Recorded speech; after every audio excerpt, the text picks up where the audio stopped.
শঙ্খ। মোমবাতি নিভানোর পর কেবল তপ্ত নিঃশ্বাসের শব্দ শোনা যাচ্ছিল। সেই তপ্ত নিঃশ্বাসের প্রতিটা ঝাপটা মেহনুরের গালের উপর আছড়ে পড়ছিল। মেহনুর বিমূঢ় অবস্থায় বসে থাকলেও মাহতিমের হাতের মুঠোয় ছোট্ট নরম হাতটা শক্ত করে আবদ্ধ ছিল। মাহতিম কি করতে চাইছে এখনো সেটা অস্পষ্ট, তাই মেহনুর পরিস্থিতির উপর নির্ভর হয়ে চুপচাপ সব সহ্য করছিল। এমনি সময় হঠাৎ করে মাহতিম নীরবতা উচ্ছিন্ন করে একটুখানি কাশল। কোমল আর্দ্র নরম কণ্ঠে অসহায় সুরে বলল, আমি যে অসভ্য সেটা আরেকটু প্রমাণ করলাম মেহনুর। তবে সেদিন রাতে এমনই করে তুমি আমার হাতটা ধরতে চেয়েছিলে। সেটা ঘুমের ঘোরেই হোক বা অন্য কোনো কারণে, তুমি কিন্তু আমার হাতে চুমু খেয়েছিলে। আমি যেহেতু অসভ্য, তাই সেটার শোধবোধ নিশ্চয়ই করতে পারতাম, কিন্তু করিনি। মাহতিম কথাটুকু শেষ করে মেহনুরের প্রতিক্রিয়া দেখার জন্য থামল। সেই ঘুটঘুটে অন্ধকারে মেহনুর ঝোড়ো করে কেঁদে উঠল, কিন্তু শব্দ হলো না একটুও। মেহনুরের কান্নার শব্দ যখন হেঁচকির সুর তুলল, তখন ওই মুহূর্তে আকরে ধরা হাতটা মাহতিম ধীরগতিতে উপরে উঠালো। অন্ধকারে মুখও দেখা যাচ্ছিল না মাহতিমের। সেই অবস্থায় হঠাৎ করে হাতের উল্টো পিঠে নরম ওষ্ঠের উষ্ণ ছোঁয়া অনুভব করল মেহনুর। অস্ফুট শব্দ করে তুমুল আকারে কেঁপে উঠল সে। কিন্তু মাহতিম সেটা দমন করে মৃদু কণ্ঠে বলে উঠল, হিসাব সমান সমান হলো। সবসময় একটা জিনিস মনে রাখবে, নিজেকে এতটাও বেকুব বানিয়েও না, যেটা তোমার জন্য ক্ষতির কারণ হবে। আজ শুধু একান্নেই এসেছি, মলমটা দিয়েছো কিনা সেটা দেখতে। কিন্তু আফসোস, ভংচং করে সেটা আর লাগাওনি। যাই হোক, পরবর্তীতে ইনফেকশন হলে শহরে আসার অনুরোধ রইল। আর পারলে অপ্রত্যাশিত ঘটনাগুলো ভোলার চেষ্টা করো। আজকের পর থেকে না তুমি আমায় চিনো, না আমি তোমায় চিনি। পূর্বে যেভাবে ছিলে, সেভাবেই যেন সব চলতে থাকে। আমি মাত্র কিছুদিনের জন্যই আছি, তাই কষ্ট করে আমার সামনে থেকে নিজেকে একটু দূরে রাখার চেষ্টা করো। কথা শেষ করতেই হাত ছেড়ে দিল মাহতিম।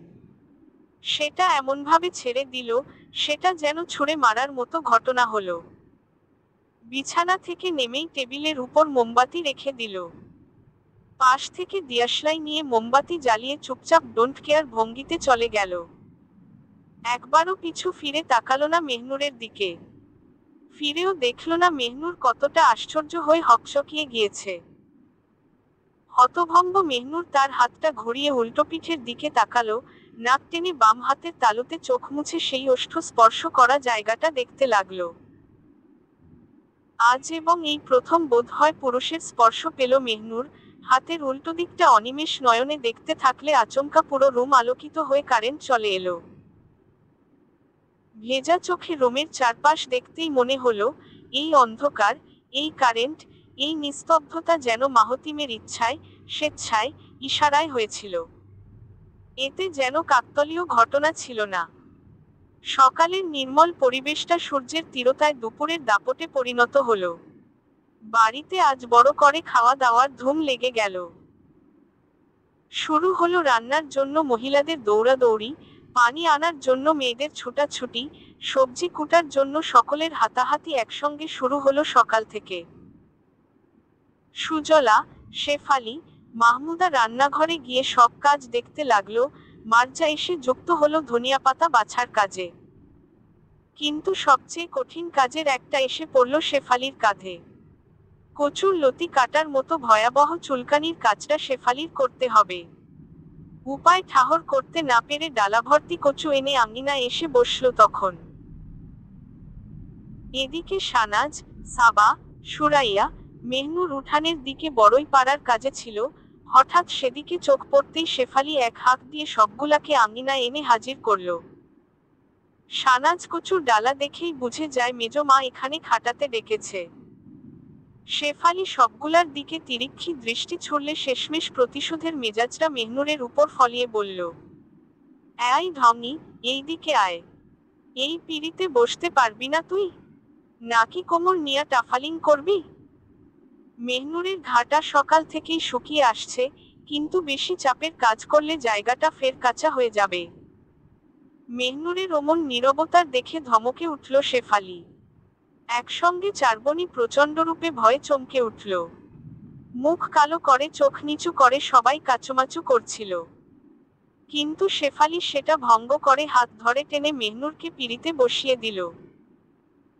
রান্নাঘরের দিকে একপলক দৃষ্টি দিয়ে মাথার ঘোমটা আরেকটু মাথায় টেনে এবার বাকি তিনজনের দিকে ক্ষিপ্ত দৃষ্টিতে তাকালো।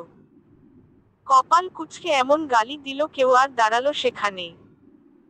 মেহনুর জানে, সে যদি এই মুহূর্তে একটা টু শব্দ উচ্চারণ করে তাহলে ঠাস করে চড় মারতেও এই মহিলা দেরি করবে না। বাড়িতে সৌভিক, নীতিরা গ্রাম দেখতে মাইক্রো নিয়ে বেরিয়েছে। কাছাকাছি সুন্দর জায়গাগুলো দেখতে কিছু সময়ের জন্য বাইরে গেছে। মাহতিমও জিপ নিয়ে কিছু সময়ের জন্য ভিজিটিং স্পট দেখতে গিয়েছে।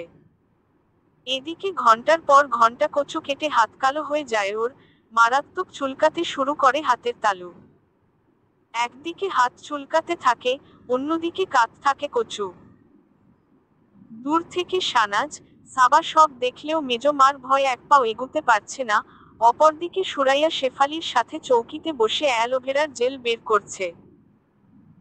ফেসপ্যাকের জন্য চন্দন গুঁড়া, মুলতানি মাটি মিক্স করে সেখানে অ্যালোভেরার জেল নিংড়ে রাখছে। হঠাৎ আরও উপাদান মিশানোর জন্য শেফালি দ্রুত মেয়েকে নিয়ে ঘরের মধ্যে চলে গেল। ঠিক ওই মুহূর্তেই জিপের শব্দ তুলে মাহতিম এসে ভিড়ল। কানে ফোন এঁটে পকেটে হাত গুজিয়ে ব্যস্ত ভঙ্গিতে বাড়িতে ঢুকল মাহতিম। মেহনুর যে আঙিনার মাঝখানে বসে কচু কাটার যন্ত্রণায় হাঁসফাঁস করছিল সেটা এক পলকের জন্যও দৃষ্টিগোচর হল না মাহতিমের। দ্রুত পায়ে আঙিনা পেরিয়ে সোজা সিঁড়ি ধরে উপরে উঠল, ওই অবস্থাতেই রুমের দরজা খুলে সেটা ভিড়িয়ে দিল। মেহনুর আর চোখে মাহতিমের কীর্তিকলাপ পর্যবেক্ষণ করলেও এই মুহূর্তে বীভৎস জ্বালায় নাস্তানাবুদ হয়ে গেল। কাজ শেষে পুরো হাত কালো কুচকুচে হয়ে তীব্র চুলকানিতে বিষিয়ে উঠল।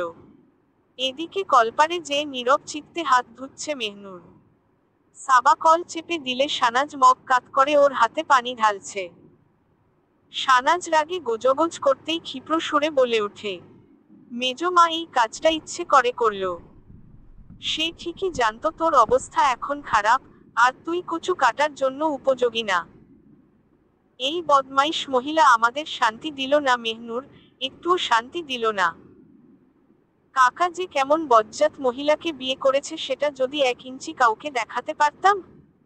পোড়া কপাল, কেউ জানেও না এই শয়তান মহিলা আমাদের তিনজনকে খাটিয়ে মারছে। অথচ দেখ, নিজের মেয়েকে রূপচর্চা করাচ্ছে। ফালতু মহিলার জায়গায় এখন সুরাইয়ার উপর জিদ উঠে। কষিয়ে যদি মারে পারতাম। হারামিটা কেমন পল্টি মেরে মায়ের সাথে ঢ্যাং ঢ্যাং করে চলে গেল। এমন বোন কিভাবে জুটল রে মেহনুর? আমাদের সাথে থাকার পরও এতটা নির্লজ্জ, বেহা, স্বার্থপর হয়েছে সেটা মুখে বলতেও লজ্জা করে। দেখি তুই উঠো, আর হাত ডলিস না। শানাজ মগটা সাবার হাতে দিয়ে কলপারের টুল থেকে মেহনুরকে দাঁড় করিয়ে দিল। দুবোন একসাথে যখন ভেতরে ঢুকে রুমের দিকে গেল, তখন শানাজ রান্নাঘর থেকে ফিরে এসে অবাক হয়ে দাঁড়িয়ে পড়ল। চৌকির কাছে ফেসপ্যাকের কাছে মাহতিমকে কি যেন করতে দেখল। শানাজ কৌতূহল হয়ে প্রশ্ন ছুড়ে বলল, ভাইয়া, আপনি ওটা কি করছেন? মাহতিম স্বাভাবিক ভঙ্গিতে ফেসপ্যাকের বাটিটা নাকের কাছ থেকে সরিয়ে নিল। দৃষ্টি তুলে শানাজের দিকে তাকিয়ে ফেসপ্যাকের বাটি দেখিয়ে বলল, এগুলো কি জিনিস সেটাই বুঝার চেষ্টা করছি। আচ্ছা, এগুলো কি কোনো মশলা? রান্নার কাজে দিবে? ফেসপ্যাক নিয়ে এমন উটকো প্রশ্ন শুনে মৃত্যুভঙ্গিতে হেসে দেয় শানাজ। এগিয়ে এসে মাহতিমের উদ্দেশ্য বলে ওঠে, ভাইয়া, এগুলো রূপচর্চার জিনিস। আপনি চাইলে আপনিও দিতে পারেন। তবে আপনার না দিলেই ভালো হবে। আপনি তো এমনেতেই হ্যান্ডসাম। মাহতিমও সৌজন্যের সঙ্গে হেসে দিয়ে ফেসপ্যাকের বাটিটা চৌকির উপর রেখে দিল। শানাজও রান্নাঘর থেকে লেবুর টুকরো নিয়ে রুমের দিকে চলে গেল। কিন্তু বিপত্তি শুরু হলো 20 মিনিট পর। এক তুমুল চিৎকার দিয়ে বাড়িঘরের নীরবতা ক্ষুণ্ণ হয়ে গেল। হাউমাউ করে চিৎকার করতেই দাপাদাপির শব্দ শোনা গেল নিচ থেকে। কেউ গলা ফাটিয়ে, মা, ও মাগো, বাঁচাও, বলে আহাজারি করছে। শানাজ, সাবা, মেহনুর তৎক্ষণাৎ রুম থেকে বেরিয়ে সিঁড়ি ধরে নিচে নামে। কোমরের ব্যথার জন্য আবারও জায়গাটা চিনচিন করে উঠলে মেহনুর সেটা দাঁতে কামড়ে নিচে এসে হাজির হয়। এসেই দেখে শেফালি পাগলের মতো কপাল চাপড়ে হায় হায় করছে। অন্যদিকে সুরাইয়া মুখে ফেসপ্যাক লাগিয়ে কান্নারত অবস্থায় দুগাল চুলকিয়ে যাচ্ছে। সুজলা এসেই ভেজা আঁচলো দিয়ে ওর ফেসপ্যাক তুলে চুপ করার জন্য সান্ত্বনা দিচ্ছে। মাহমুদা চটজলদি কলপার থেকে ঠান্ডা পানি এনে মুখ ধোয়াতে থাকে। মার্জা দ্রুত শেফালিকে ঠান্ডা হতে বলে। শানাজ এতটা আশ্চর্য হয়ে যায় সে আর কিছুই বলতে পারল না। সাবাও মুখে দুহাত দিয়ে বিস্ফোরণ চাহনিতে তাকিয়ে আছে। মেহনুর কৌতূহল দৃষ্টিতে তাকিয়ে থাকলেও পুরো ঘটনা নিয়ে মন খচখচ করতে থাকলো। কি মনে করে যেন অপোজিট দোতলায় তাকালো, অমনেই দেখতে পেল বারান্দার রেলিংয়ে দুহাত ফেলে মাহতিম শান্ত দৃষ্টিতে তাকিয়ে আছে। দুজনের দৃষ্টিতে চোখাচোখি হতেই মাহতিম অদ্ভুত ভঙ্গিতে বাঁকা হেসে দিল। মাহতিমের ধূর্ত চালটা কেউ বুঝতে পারল না সেদিন। সুরাইয়াকে কঠিন শিক্ষা দিয়ে চুপচাপ কেটে পড়েছে সেখান থেকে। শেফালিও এই ঘটনার প্রেক্ষিতে তুলকালাম ঝগড়া সৃষ্টি করেছে। কিন্তু হান্নান শেখের ভয়ে ঝগড়াটা আর বাড়তে পারেনি। সুজলা কঠিন গলায় শেফালিকে কড়া ভাষায় কথা শুনিয়ে দমিয়ে দিয়েছে সেদিন। রাতের খাবার শেষে হান্নান শেখ মার্জার কাছ থেকে পুরো ঘটনা জানতে পারলেন। সুরাইয়ার ফেসপ্যাকে বিচুতি পাতার অস্তিত্ব পাওয়া গেছে, আর সেটা ব্যবহারের ফলেই সুরাইয়ার মুখে মারাত্মক চুলকানি শুরু হয়েছে। মেহনুর নীরব মুখে সবার অবস্থা অবলোকন করল, শেষমেশ নিজের খাবারটা মায়ের হাতে খেয়ে বিছানায় যেয়ে শুল। জানালাটা খুলে পুরো পর্দা সরিয়ে অন্ধকার রুমটা স্বল্প আলোয় পরিপূর্ণ করল। শান্ত নিবিড় বড় বড় চোখ দুটোর দৃষ্টি আকাশের দিকে ফেলল। মনের মধ্যে জট বাঁধানো প্রশ্নগুলো নানাভাবে নাড়াচাড়া করতে লাগল। মাহতিমের আচরণ নিয়ে প্রচণ্ড দ্বিধায় ভুগছে মেহনুর। লোকটা কখনো সভ্যতার সাথে কথা বলে, কখনো অসভ্যতার মতো নিজেকে জঘন্য প্রমাণ করে যায়। আসলে লোকটা কি চায়, কি নিয়ে এমন দুমুখো আচরণ করে সেটাই কোনোভাবে মাথায় ঢুকছে না ওর। বাড়িতে অতিথি আসার পর থেকে দাদাভাইয়ের সাথেও আড্ডা দিতে পারছে না মেহনুর। এদিকে পড়াশোনার দিকেও ধ্যান দেওয়া জরুরি, কিন্তু বারবার ওই অসভ্য লোকটার কথা মনে পড়ার কারণে বইয়ের পাতা উল্টাতেও ইচ্ছে করে না। যখন তখন যেখানে সেখানে ম্যাজিক ম্যানের মতো উপস্থিত হয় লোকটা, আবার অদ্ভুত একটা কাণ্ড ঘটিয়ে বেপরোয়া ভঙ্গিতে চলে যায় তৎক্ষণাৎ। বয়সের দিক দিয়ে লোকটা খুব বেশিই বড়, কিন্তু চরিত্রের দিক দিয়ে যেন সবচেয়ে ছোট। কে জানে আগামী দিনগুলোতে কি কি অপেক্ষা করছে ওর জন্য। পরদিন সুরাইয়ার অবস্থা বেগতিক হয়ে উঠল। গালের চামড়া লাল হয়ে কয়েক জায়গায় ছিলে গেল। কোনোভাবেই চুলকানির আঁচ পুরোপুরি কমল না ওর। তরুণ কাল সন্ধ্যার দিকে যখন আসলো, সুরাইয়ার এমন অবস্থা দেখল, তখন সে বাকরুদ্ধ হয়ে যায়।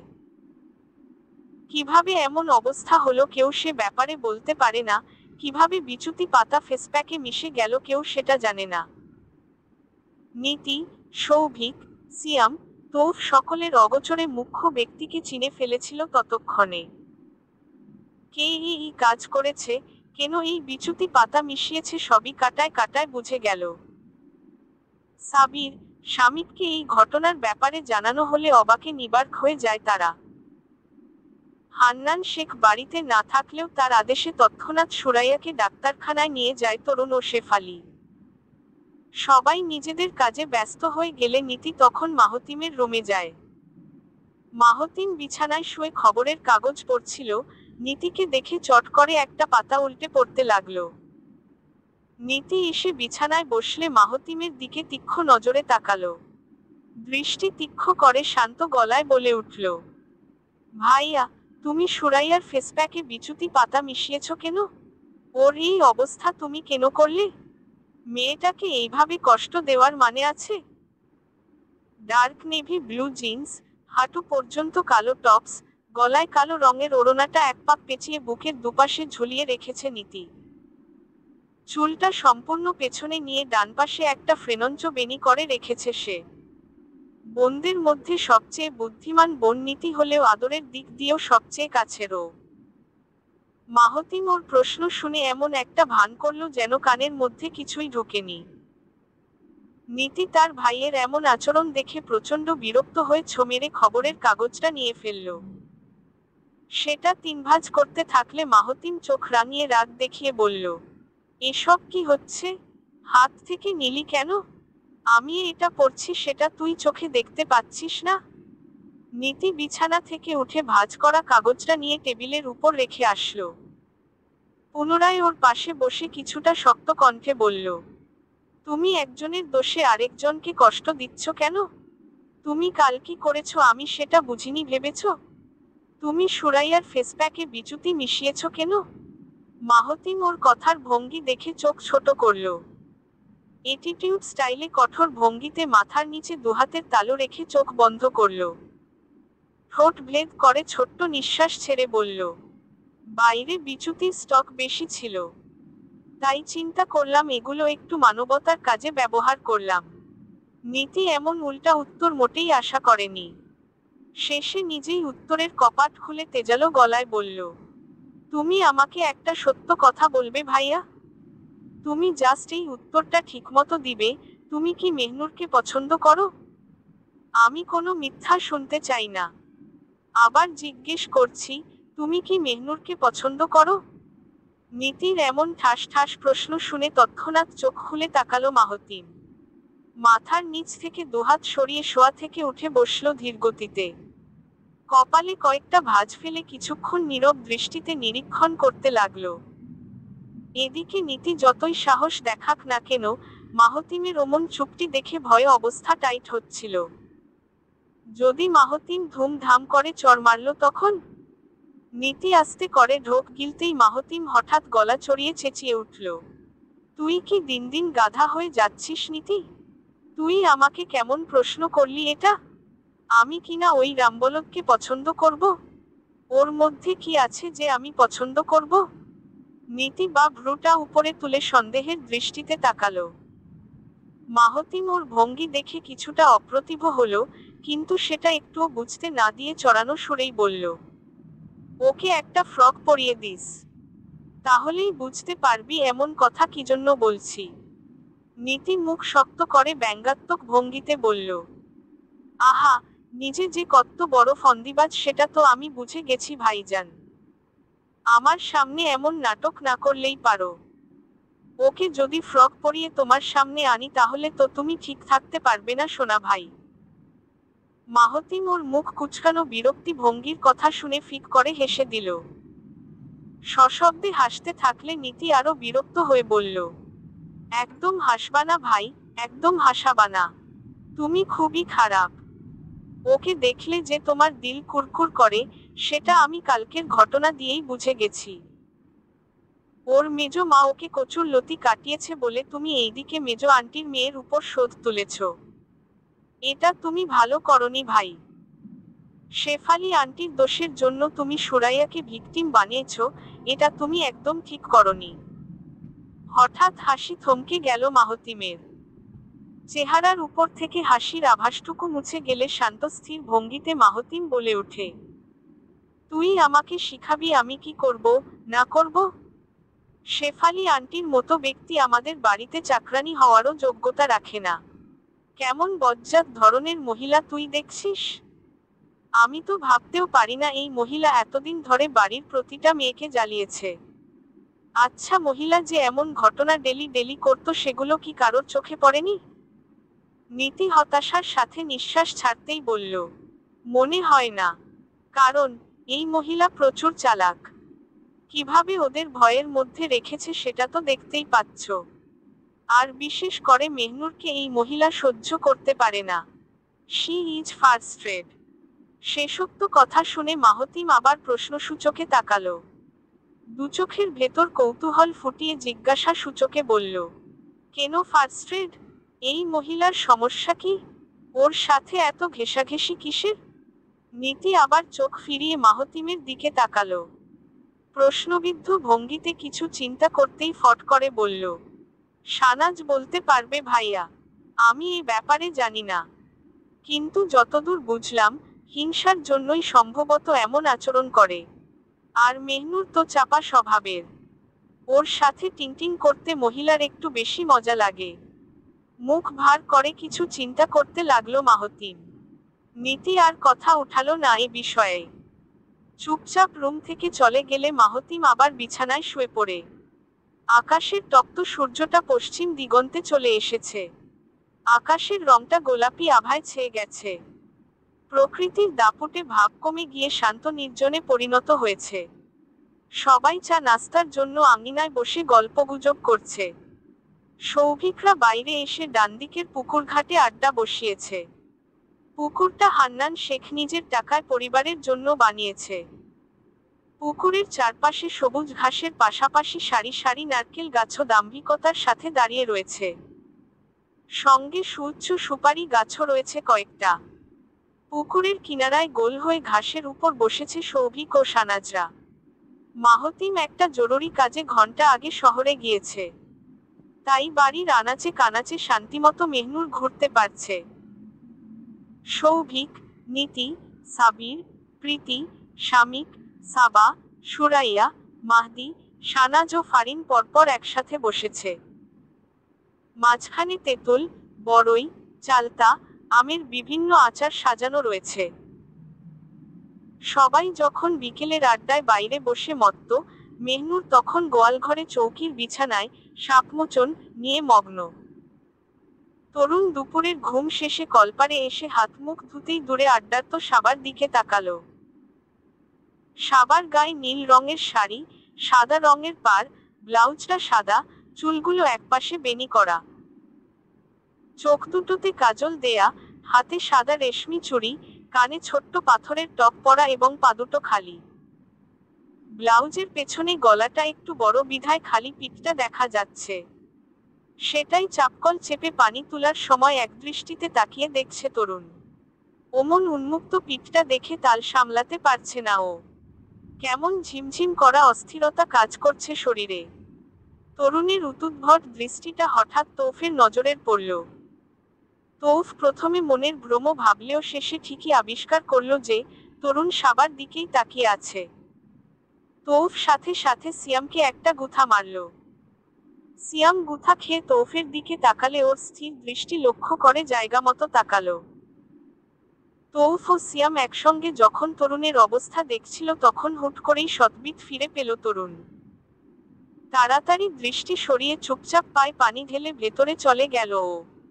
সৌভিক আড্ডার মজলিসে হঠাৎ সানাজের উদ্দেশ্যে বলল, সানাজ, তোমরা মেহনুরকে একা রেখে এসেছো কেন? ওকে নিয়ে আসলে কি সমস্যা হতো? আমরা তো বড় ভাই ছাড়া কিছুই না। তাছাড়া আমরা এক হিসেবে রিলেটিভও। যাও তো, ওকে সঙ্গে করে নিয়ে এসো। আমাদের সাথে বসুক, মিশুক, কথা বলুক। ধীরে ধীরে ওর জোরটা কেটে যাবে।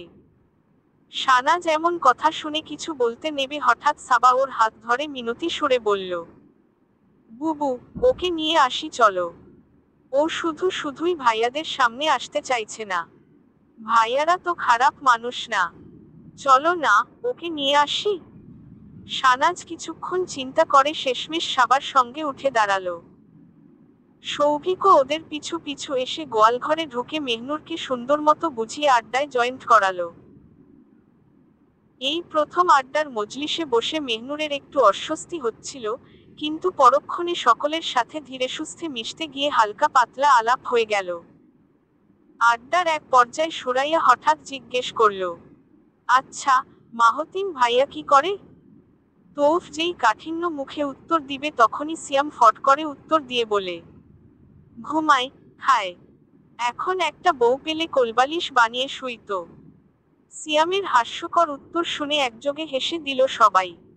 শুধু হাসল না সুরাইয়া, মুখটা পেঁচার মতো কুঁচকে আবারও প্রশ্ন গলায় বলল, বলো না, সে কি করে? এটুকু বলতে কি সমস্যা? সবার হাসির রোল তখনও বিরাজ করছে। সুরাইয়া নিরুত্তর ভঙ্গিতে মুখ কালো করে থাকলে হঠাৎ পেছনে থেকে শক্ত গলার আওয়াজ আসে, আমি কি করি সেটা তোমার জেনে লাভ কি? আমাকে নিয়ে এত টেনশন কেন?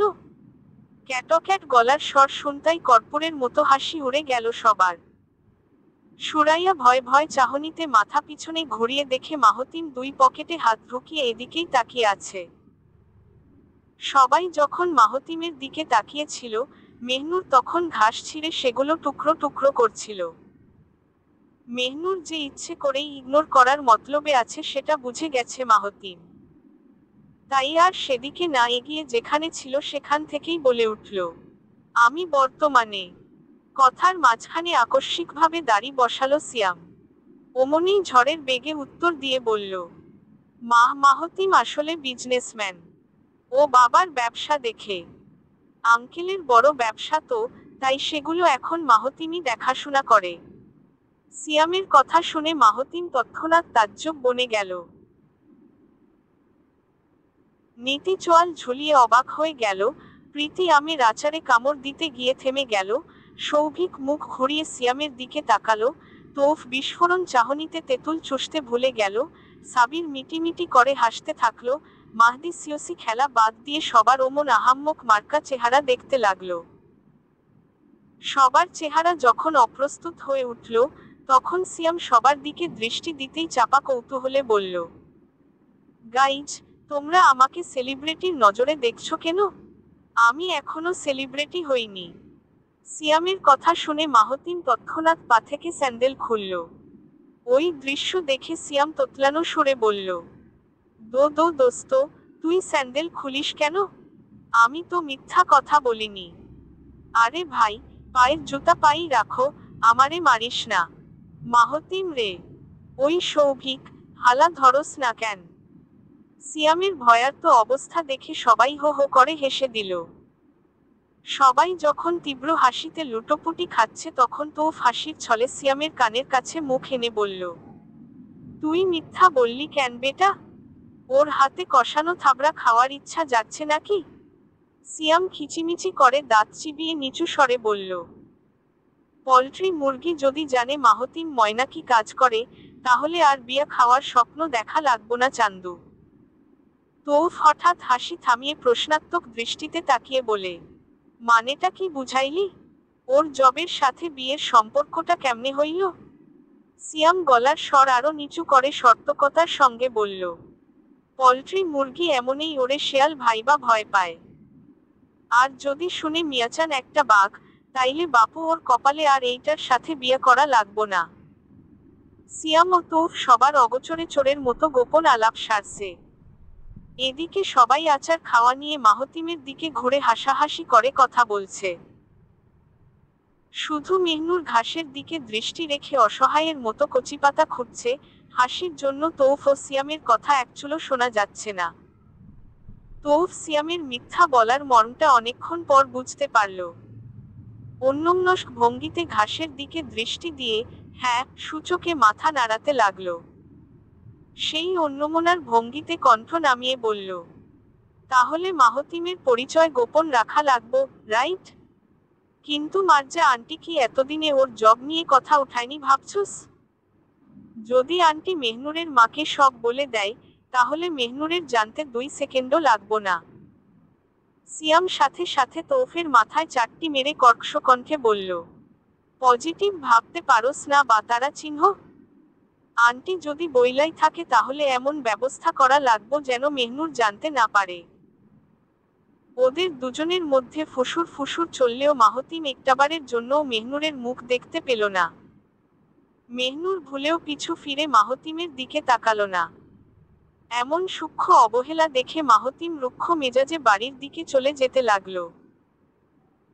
সবাই আবার গোল আকারে বসে আড্ডা জমিয়ে দিলে মেহনুর বামে দৃষ্টি ফেলে সতর্কতার সাথে মাহতিমের যাওয়াটা একমনে দেখতে লাগলো। সেই দৃষ্টির মধ্যে ছিল কিছুটা ভয়, কিছুটা অবহেলা, কিছুটা সংকোচ মনের উৎকণ্ঠা। বারবার এই লোকটা এমন কায়দায় হাজির হয়, সেটা আগে থেকে বলা যায় না। কিন্তু চলে গেলে মনে হয় কোথাও যেন শূন্যতা এসে ভর করেছে। সেই শূন্যতা যেন হাড়ে হাড়ে টের পাইয়ে দেয়, তাকে আগলে রাখো, আগলে ধরো, আগলে আগলে দেখো তাকে। দেখার জন্য বিধিনিষেধ নেই মেহনুর, ছোট্ট মনেই দেখো তাকে। শুনশান রাত। বাইরে ঘুঘুর ডাক শোনা যাচ্ছে। বাড়ির সবাই গভীর নিদ্রায় তলিয়ে গেছে। কেউ জেগে নেই এমন নিশি প্রহরে। আকাশটা চাঁদশূন্য হয়ে ঘুটঘুটে অন্ধকার হয়ে আছে। কোথাও আলো নেই গ্রামের আনাচে কানাচে। এমন সময় পানির তেষ্টায় চোখ খুলল মাহতিমের। শয্যা ত্যাগ করতে ভারী বিরক্ত হলো সে। কিন্তু পানির জন্য গলাটা মারাত্মক শুকিয়ে আছে। নিরুপায় হয়ে বিছানা থেকে পানির জন্য নামতে হয়েছে।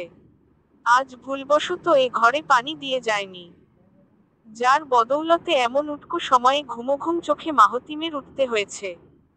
দরজার ছিটকিনি খুলে চোখ ডলতে ডলতে মাহতিম বারান্দা পেরিয়ে যাচ্ছে। অন্য হাতে মোবাইলের ফ্ল্যাশ জ্বালিয়ে আলো ধরে রেখেছে। সিঁড়ি দিয়ে নেমে আঙিনায় পৌঁছাতেই আচমকা অদ্ভুত একটা শব্দ কানে এলো। শব্দটা স্পষ্টভাবে শোনার জন্য মাহতিম চোখ পিটপিট করে চারপাশে তাকাতে লাগলো। কিন্তু শব্দটা কোথা থেকে আসছে সেটা বুঝতে একটু সময় নিচ্ছে মাহতিম। চাপা কান্নার মতো কান্নাকাটির শব্দ আসছে। মনে হচ্ছে কেউ অত্যধিক অত্যাচারে মুখ চাপা দিয়ে রেখেছে। মুহূর্তের মধ্যেই মাহতিমের অবস্থাটা কৌতূহলপূর্ণ আচ্ছন্ন হলো। মোল্লা বাড়িতে এমন চাপা কান্নার আওয়াজ শোনাটা একদমই দুর্লভ। ভৌতিক বিষয় যদি হয়েই থাকে তাহলে মাহতিমও আজ হাতে নাতে সব দেখে ছাড়বে। চুপ করে ফোনের লাইটটা বন্ধ করে ফেলল মাহতিম। পানি খাওয়ার উৎকণ্ঠা ভুলে সহসা কান্নার আওয়াজ নিয়ে এনালাইসিস শুরু করল সে। ক্ষণিকের মধ্যে আবিষ্কার করল বাড়ির সদর দরজা খোলা রয়েছে, আর সেই শব্দটা একনাগাড়ে বাইরে থেকেই আসছে। মাহতিম শান্ত ভঙ্গিতে ঠোঁট ভিজিয়ে দরজার দিকে এগুতে লাগলো। যতই এগুতে লাগলো, ততই মেয়েলি কান্নাটা জোরালো রূপেই শুনতে পাচ্ছিল। দরজার দুই দ্বারের বাইরে পা ফেলল মাহতিম। অন্ধকার পরিবেশে ডানে বামে সজাগ দৃষ্টিতে চোখ বুলালো। চোখের দৃষ্টি যখন অন্ধকারের মাঝে সয়ে গেল তখন দূরের সেই পুকুর পাড়ের দিকে দৃষ্টি যেতেই পা থমকে গেল ওর। সুপারি গাছের সাথে হেলান দিয়ে কে যেন দাঁড়িয়ে আছে। ওইটুকু আবছা অন্ধকারের দৃশ্য দেখে মাহতিম আবারও চটপট ভঙ্গিতে ডানে বামে চোখ বুলিয়ে পেটানোর জন্য কাঙ্ক্ষিত একটা জিনিস খুঁজল। ঠিক ওই সময়ই দরজার কাছে 4 ফুটের একটা বাঁশ পেলে সেটা হাতের বলয়ে আঁকড়ে ধরল মাহতিম। চোখ তুলে সেদিকে তাকাতেই হতবাক হয়ে গেল সে। একটু আগে ওখানে কাউকে দেখেছিল ও, অথচ এখন সেখানে কেউ নেই। এটা কি করে সম্ভব? মাহতিম হন্যে হয়ে চারদিকে খুঁজতে লাগলো, কিন্তু ব্যর্থ হয়ে শেষমেশ বাঁশ ফেলে বাড়িতে ঢুকতেই আরেকবার আশ্চর্য হয়ে গেল। সৌভিক কেমন চোরের মতো উত্তর দিকের সিঁড়ি বেয়ে নিজের রুমের দিকে যাচ্ছে। অন্যদিকে সাবা দক্ষিণ দিকে সিঁড়ি বেয়ে কান্নাসুরে দ্রুত গতিতে উপরে উঠছে। সৌভিককে ডাক দিতে গিয়ে আর কণ্ঠ উঠল না মাহতিমের। রান্নাঘরের দিকে আরঞ্জনের দৃষ্টি পড়তেই সেখানে মেহনুরকে দেখতে পেল মাহতিম। মেহনুর এক হাতে হারিকেন ধরে অন্য হাতে চায়ের পানিতে চামচ নাড়ছে। জগতের সবকিছু অন্ধকার, ঘুটঘুটে অন্ধকার, শুধু হারিকেনের আলোয় ওই উজ্জ্বল বর্ণের চেহারা যেন আকর্ষক হচ্ছে। চুম্বকের মতো কঠিনভাবে সেদিকে টানতে চাইছে। দৃষ্টি শান্ত করে স্থির করে দিয়েছে। মাহতিম অন্যভুবনে পদচারণার মতো ধীর পায়ে রান্নাঘরে এগিয়ে যাচ্ছে। যখন রান্নাঘরের নিকটে এসে পদচারণা থামল, তখনই মেহনুরের মায়াপূর্ণ বড় বড় চোখের দৃষ্টি দুটো মাহতিমের দিকে পড়ল। বুকটা ছ্যাঁতো করে উঠল মাহতিমের। ওই শান্ত দৃষ্টির কেশবহুল বালিকা পূর্ণদৃষ্টিতে হকচকিয়ে ওর দিকেই তাকিয়ে আছে। চুল খোলা মেহনুরের, সেগুলো হাঁটুর কাছে এসে জমায়েত হয়েছে। মাহতিম দৃষ্টি তুলে আপাদমস্তক তাকিয়ে দেখল ওর। হালকা বেগুনি রঙের শাড়ি পরেছে, কালো ব্লাউজের হাতা দুটো কোনোই ছাড়িয়ে কবজির একটু আগে এসে ঢেকেছে। মাহতিম মাথা থেকে পা অবধি নির্বিকারে চোখ বুলালো। বাঁকা হেসে রান্নাঘরের ভেতরে পা ফেলে ঢুকল। মেহনুরের অবস্থা তখন পুরোই কাহিল। দিনশেষে আবারও অপ্রত্যাশিতভাবে এই লোকটার সাথে দেখা হয়ে গেল ওর। রাতে উপন্যাসের বই পড়ার সময় চা খাওয়ার অভ্যাস আছে মেহনুরের। তাই নিয়ম মোতাবেক আজও এসেছে চা বানাতে, কিন্তু মাহতিমের এমন আগমন দেখে ভয় পালাতে ইচ্ছে করছে। মাহতিম চুলার কাছে এসে দেখল ছোট পাতিলে চা বানানো হচ্ছে। চায়ের দিকে দৃষ্টি রেখে শান্ত সুরে বলল মাহতিম, 1 কাপ চা দেওয়া যাবে? টেস্ট করতাম আর কি। শীতের পরশ পাওয়ার মতো শিউরে উঠল মেহনুর। সৎবিত ফিরে পেলে আমতা আমতা করে বলল, চাচা চা সত্যিই খাবেন? মাহতিম সরল গলায় বলল, হ্যাঁ খেতেই তো চাচ্ছি। মেহনুর যে ভয়ে কাঁপছে সেটা ওর হাতের দিকে তাকিয়ে বুঝতে পেরেছে মাহতিম। হাতের প্রতিটা আঙুলি ভয়ঙ্করভাবে কাঁপছে ওর। মাহতিম একবার ওর মুখের দিকে তাকাচ্ছে, আরেকবার ওর হাতের দিকে তাকাচ্ছে সে। মেহনুর কম্পমান হাতেই মাহতিমের দিকে 1 কাপ চা এগিয়ে দিল। মাহতিম চায়ের কাপে চামচ নেড়ে চামচটা চুলার পাশে রেখে দিল। কাপের হ্যান্ডেলে তর্জনী পেঁচিয়ে ছোট্ট একটা ফু দিয়ে 1 চুমুক খেলো। খেতেই মুখের অবস্থা বিভৎস ভাবে কুচকে সাথে সাথে মেহনুরের হাতে ধরিয়ে দিল। বিরক্তির সাথে বলল, কি চা বানিয়েছ এটা? সামান্য চাও তুমি বানাতে পারো না? ছি, খেয়ে দেখো, খেয়ে দেখো কেমন ফালতু চা বানিয়েছ। এই প্রথম খারাপ মন্তব্য পেল চায়ের জন্যে। চায়ের মধ্যে কি গলদ করেছে সেটা তাড়াতাড়ি বুঝার জন্য 1 চুমুক দিয়ে খেয়ে দেখল মেহনুর।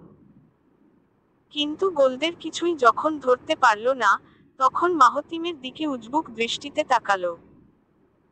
কিছু বলার জন্য ঠোঁটে খুলবে তার আগেই মাহতিম ওর হাত থেকে চায়ের কাপটা নিয়ে নিল। মেহনুর এমন উদ্ভট কারবার দেখে কপাল কুঁচকে তাকালে মাহতিম বাম পকেটে হাত ঢুকিয়ে চায়ের কাপে ফু দিল।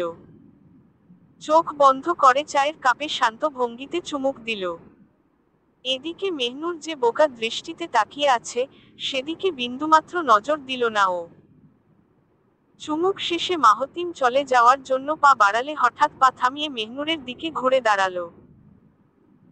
বাম পকেট থেকে হাত বের করে কাপের যেদিকটায় চুমুক দিয়েছিল, সেদিকটায় 2 আঙ্গুলে টোকা মেরে বাঁকা হেসে কি যেন ইশারা করল।